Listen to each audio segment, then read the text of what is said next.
Hi, Jonny. We're really looking forward to working with you in the autumn, beginning in the autumn, on the CMS certificate for pioneering. It's been good to work with you setting that up, and I wondered what it is that you're looking forward to about it. Well, I mean, I absolutely love all the things that are going on in the northwest of England. I mean, there's so much kind of creativity and mission happening, with the outdoor stuff, yoga, all kinds of ways of connecting with people. I love the Network Youth Church. So, all of this mission and connecting with people outside the church happens. So 1 in 4 people who are in Christian communities up there are in those new things. So for me, that's the excitement, that there's stuff going on the ground. So the certificate really is about trying to help and encourage and support those people and draw some new ones in. So what is there not to like? Thanks. And I think you're going to be teaching on some of the modules. Do you want to say something about the teaching on the modules? I think you're doing some of it. John Drain's doing some of it. Yeah, sure. Yeah, I mean the certificate that we've designed is pitched at people who are working full time rather than something you have to go and away to study or something. So it's really practical and designed to run through weekends and small groups and so on. And there's 6 modules, and a couple of modules I'm contributing to. I mean, the first one on Pioneer Mission really often blows people's brains, hopefully in a good way, which just sort of expands their thinking around what's possible. Often we start that one by somewhat uncontroversially looking at the life of Jesus, but I think when you look at what Jesus did in terms of particularly with people on the edge, that can be really inspiring for pioneers, I think. So that's one of the weekends. And as you say, John Drain and Olive, I think, are doing one, which is an introduction to the Bible. But the content's good, but our learning where we've run the course in other places is that actually the real win is that you're together with other people who are exploring, wanting to do new things, learning, sharing stories together. It's just encouraging, builds confidence.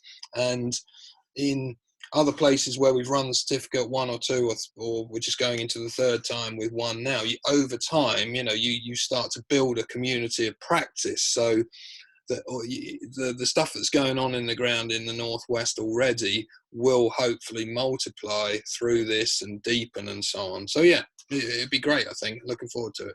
Yeah, brilliant. And I think one of the really good things about being in Penrith is that we've got links. It's just a couple of hours to get down to Liverpool, to Manchester, over to the northeast, up to Edinburgh and Glasgow.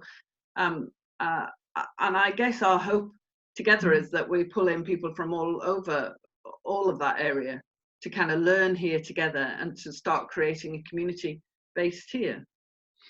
Yeah, I mean, I think so. Yeah, I must admit, I was a bit surprised. This is my ignorance as a southerner of the north, when we were in a meeting and someone pulled out a map and showed where you could get to in an hour and a half or 2 hours across the north, and you realise that actually Penrith, loads of people could get to. So it'd be fantastic if it does have that pan-northern hub feel to it, that people come from, as you say, from Scotland, across on the northeast you can get to, no problem. I think that'd be exciting. And from my point of view, CMS, like lots of organisations, we've done a lot in the south and not enough in the north. So this is really great to have some sort of energy and resource in the north. And I think you guys have done really well in creating what's going on the ground that people want to be part of. People are wanting to come to the northwest. Great. I'll be coming up. Yeah, brilliant. Yes, I've got a similar view of the south. I think anything south of Watford Gap just turns into a mush that's near Brighton. Yeah, that's where I live. London. In that mush.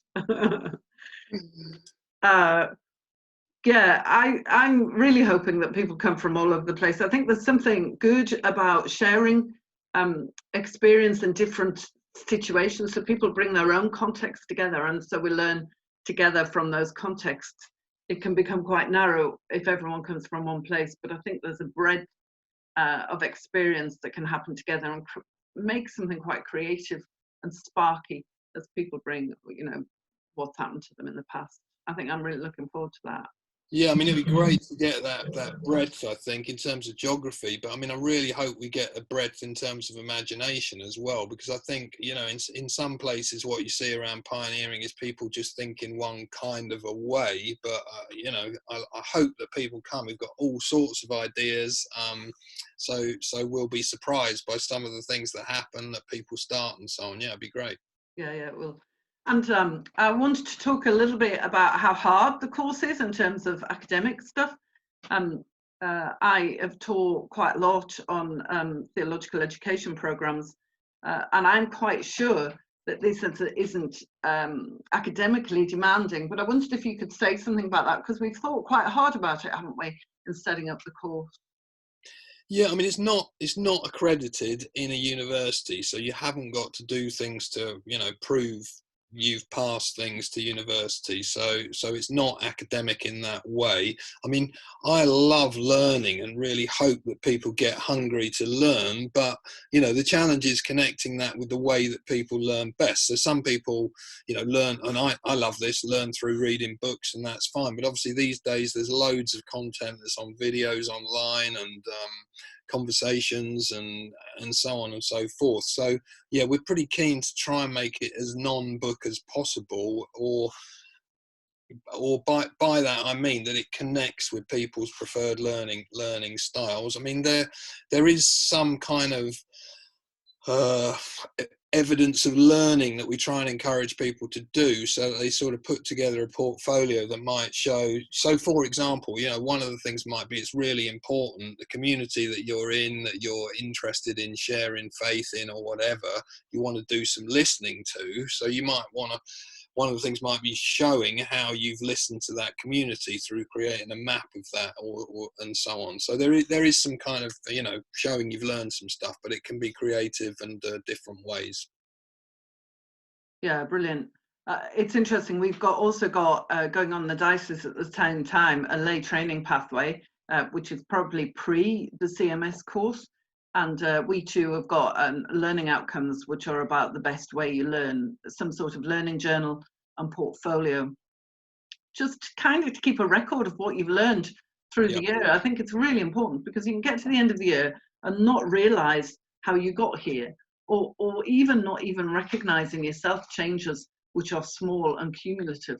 So I think it's really good to get to the end of it with a journal and a record of where you've come, even to remind yourself that this has been a journey. And it always is a journey, isn't it? Yeah, I think so. Yeah, and I think a journal and portfolio, those are exactly good ways to kind of collect that stuff together for your own sake. And yeah, and I mean, I do that in my own life. I kind of write things down and look back, and it really helps me reflect on what I've learned. So yeah, I think doing some of that's really important. But yeah, it's not overly academic. And you know, we're learning as we go with this. We're trying to feel our way into this and improve and do better all the time. Yeah, I think that's right. I think that's one of the great advantages of it, being a course that's between CMS and the Northern Centre, is that it's something that we can work on and reflect on and change. There's nobody else telling us what to do. So it can really be a responsive learning experience, can't it? Yeah, and I mean, we run in hubs in a few other places like this, and what we found is that different centres are bringing, if you like, a particular gift to that. So, for example, Bath and Wells have developed a rural module, or London have developed something on leadership. So they're particular kind of questions, if you like, that they're exploring, and then that can be offered into the other hubs. So I'm sure the Northwest will have lots of gifts to share with others as well. Yeah, absolutely. And the other one I wanted to talk to you a little bit about was about the whole picture. So we've got the Northern Centre based in Penrith, and we're working in partnership with Church Mission Society. And I also wanted to just talk a little bit about the whole of our lay training program, because I think we'll talk to each other, won't we? So part of my job as lay ministry development is to explore the best ways of supporting our laity and encouraging people to just get involved, take a next step, to think about their ministry. There's loads of people doing ministry in all sorts of ways, as you say, across Cumbria. A lot of that is in fresh expressions, and a lot of that is in pioneering, but some of it's in what you might call traditional church. I'm not sure I even like that term. The parish context, in all sorts of ways. And I wonder if you've got any ideas about how we can work together to kind of share our mutual expertise then at this time. Well, I think that relationship's really key, and what I really like in Cumbria and the team is that the learning is together with the mission in the same team. So you are talking to each other, so all of that learning can take place. But I mean, in terms of pioneering fresh expressions, you know, the research that's been done into it nationally shows that loads of stuff is led by lay people. So it's not predominantly a clergy-led movement. It really is people on the ground doing stuff. So that's great. But you know, the second thing is that a lot of those people, they may just start stuff, but they do want to connect in. You know, it doesn't do anyone any favours to just be cut off and isolated on the edge. So I think the questions you're asking about how that relationship can be positive so that people can connect in either with the local church or your wider lay recognition and authorization type things, you know, that's really good news, because people do want that connection and belonging. What they tend to be a bit allergic to is control.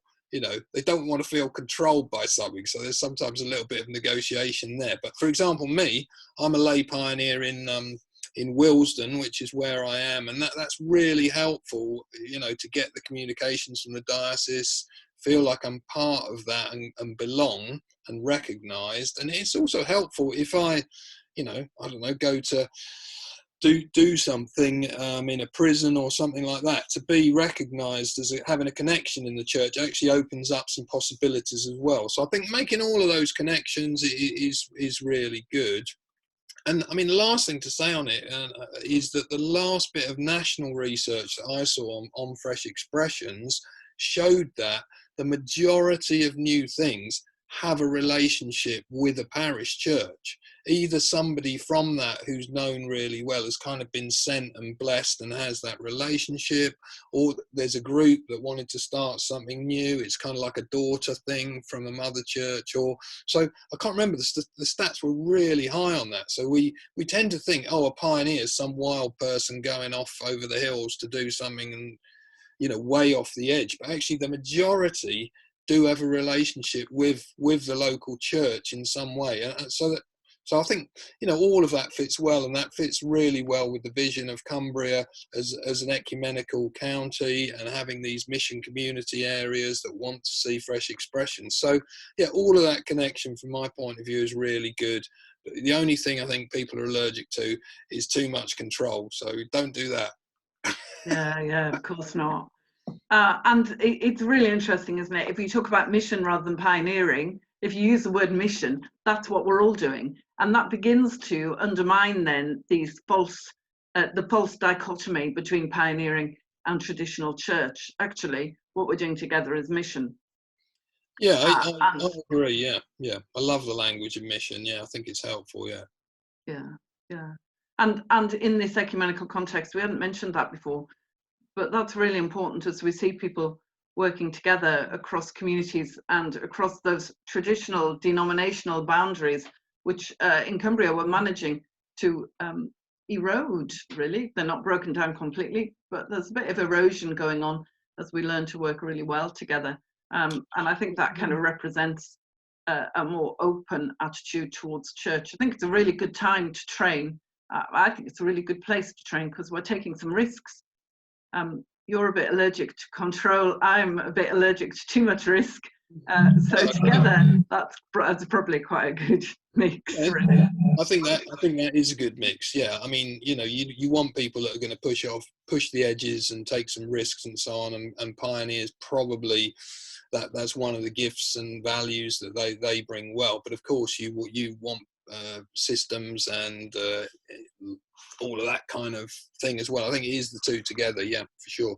Yeah, and it's really important, isn't it, to see what God's doing here already and to join in with what God's doing already. It feels very strongly that there's places where the Holy Spirit's moving, people are hearing that and going along with what the Holy Spirit's directing them to. So I think that's the exciting creative kind of mission work that's happening already, which is about the whole church. I don't think it's niche. I think it's about the whole church. Yeah, I mean that's the dream, isn't it? That we catch on to what God is doing, and God is at work in Cumbria. There's no doubt about that. So yeah, we pray that together we can join in with that for sure. That's at the heart of mission and the heart of what the church is about. So yeah, I completely agree with that. Yeah.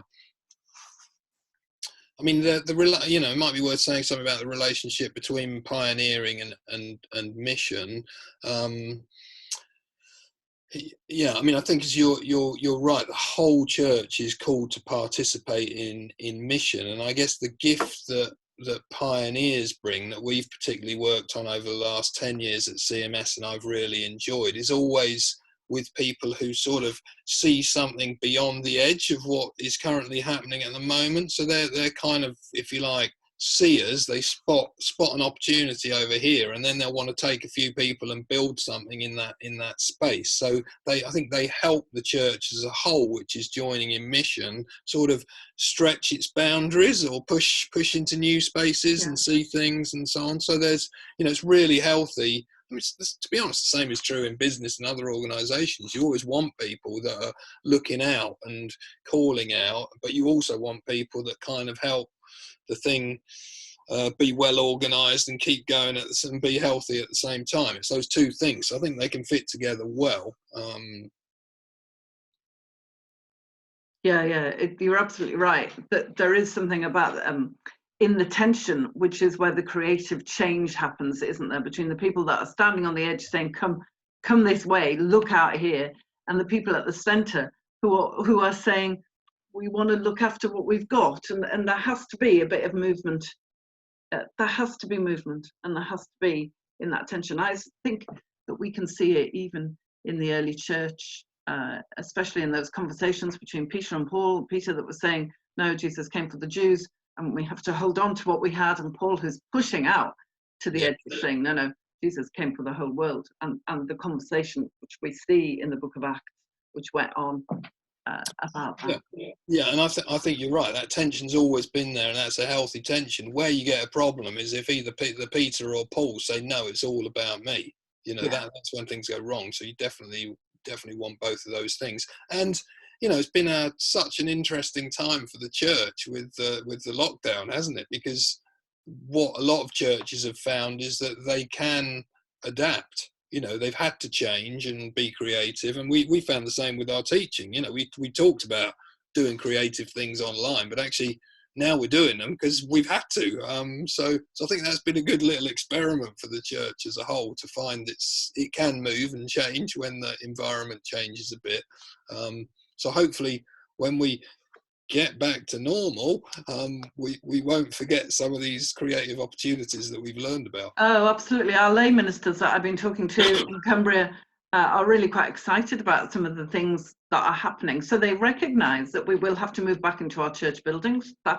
There's been a bit of sense of loss about that at the moment, but there's also at the same time an almost equal sense that something really creative and of God is happening online. We're reaching more people. There's more opportunities for creativity.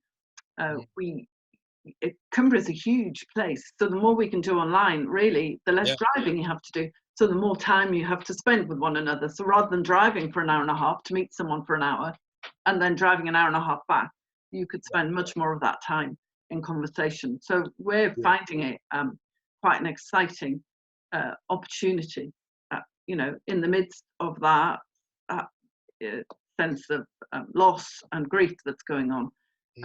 You can see the green shoots coming. Yeah, look, I've got this here. Hold on.